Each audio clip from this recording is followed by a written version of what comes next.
আগামী 2 দিন তুমি এই বাড়িতে আসবা না, আর আমাকে ফোনও দিবা না। কেন? আরে বুঝতেছো না কেন? সাথীরে আসতে বলছি, সাথী এই বাড়িতে আসবে, ও 2টা দিন এই বাড়িতে থাকবে। তার মানে তুমি আমাকে?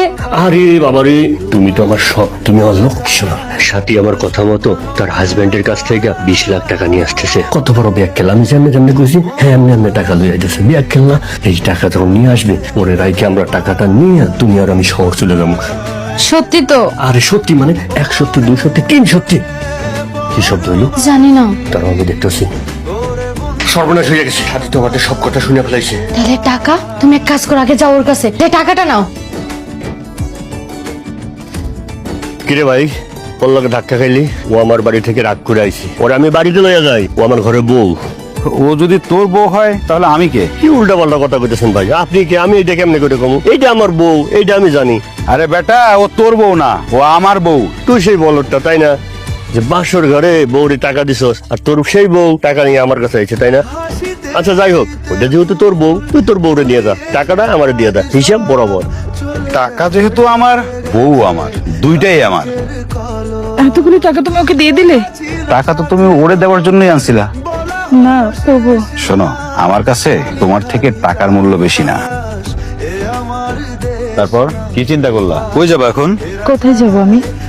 একটা অমানুষের জন্য নিজের সোনার সংসার ফেলে এসেছি, ফেরেশতার মতো স্বামীকে ফেলে এসেছি, আর বাবার সাথে আমি যে খারাপ আচরণ করেছি, এরপরে মুখ নিয়ে বাবার সামনে দাঁড়ানোর মতো কোনো অবস্থা আমার নেই।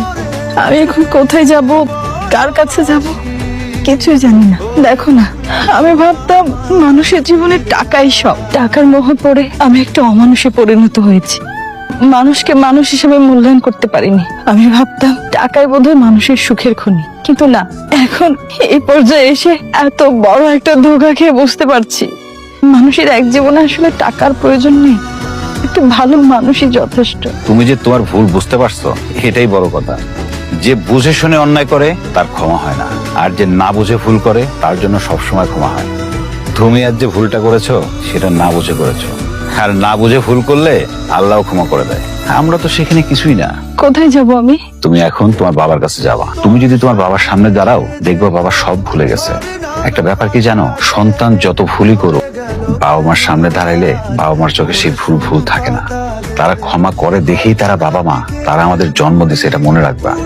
চলো আমার সাথে, আমি তোমার বাবাকে কথা দিয়ে আসছি, আমি তোমাকে তার কাছে নিয়ে যাব।